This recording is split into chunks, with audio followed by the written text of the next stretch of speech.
Salam semua, dalam video ini kita akan membahas buku Noam Chomsky yang berjudul Who Rules the World. Dan kali ini kita akan membahas bab 1-5 aja ya, karena babnya ada 10 dan durasi video ini nggak akan cukup. Buku ini membahas tentang politik global, kebijakan luar negeri Amerika Serikat, kekuatan ekonomi, dan hubungan internasional. Bab pertama membahas tentang A Permanent Record. Chomsky menyoroti pentingnya mengingat sejarah agar kita bisa memahami situasi politik dan ekonomi global saat ini. Dia menunjukkan bagaimana pemerintah Amerika Serikat menggunakan media untuk mempengaruhi opini publik dan mempertahankan kekuasaan mereka. Contohnya adalah ketika AS menginvasi Irak pada tahun 2003 dengan dalih adanya senjata pemusnah massal. Namun faktanya menunjukkan bahwa hal itu tidak benar dan hanya merupakan propaganda untuk membenarkan invasi tersebut. Bayangkan Irak yang sedang damai terus diisukan memiliki bom nuklir, tapi ternyata ketika diserang tidak ada dan hingga sekarang tidak ada buktinya. Sedangkan Irak per hari ini sudah sulit untuk berkembang setelah kehancuran yang meluluhlantakan mereka. Bab kedua membahas tentang the ultimate weapon, teroris or democracy.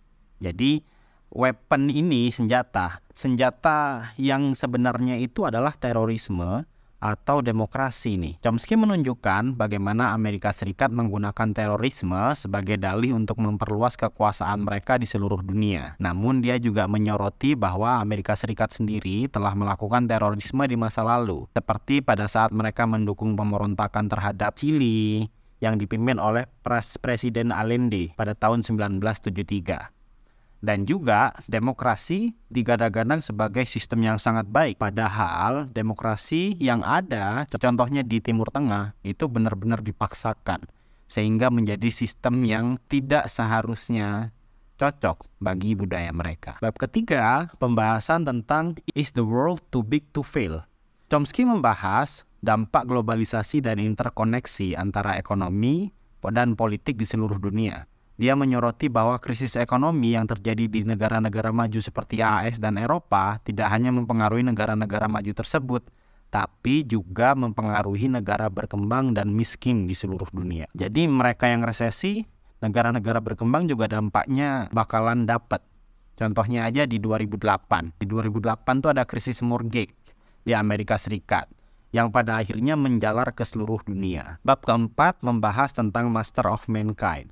Chomsky menyoroti peran Amerika Serikat sebagai kekuatan dominan dalam politik internasional. Dia juga membahas bagaimana Amerika Serikat mempertahankan kekuasaan mereka dengan menggunakan media dan propaganda. Seperti ketika Amerika Serikat melakukan invasi ke Panama pada tahun 1989 dengan dalih untuk menangkap pemimpin negara tersebut, Manuel Noriega. Sedangkan yang terakhir, bab kelima, membahas tentang The Most Dangerous Moment in History.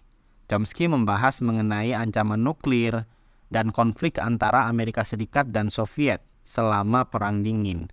Dia menunjukkan bagaimana kebijakan luar negeri Amerika Serikat seperti penempatan rudal di Eropa pada tahun 1980-an memperburuk situasi dan meningkatkan ketegangan internasional. Jadi sebenarnya siapa sih yang mau nyerang Amerika Serikat atau Rusia nih? Kira-kira seperti itu pandangannya Chomsky. Kenapa kok rudal-rudal itu ditaruh di Eropa, sedangkan Rusia tidak melakukan hal yang sama dengan Amerika Serikat? Dan ujungnya pada saat ini adalah konflik antara Ukraina dan Rusia. Konflik Ukraina dan Rusia itu disebabkan oleh Ukraina yang ingin join ke NATO. Berarti rudal-rudal tersebut bisa dipasang di Ukraina, yang itu adalah halaman belakang dari Rusia sendiri. Makanya Rusia menyerang Ukraina. Dan ini adalah sudut pandangnya negara Rusia. Seperti itu teman-teman. Sebelum kita selesai, ada satu lagi hal yang penting yang harus dibahas dari buku ini.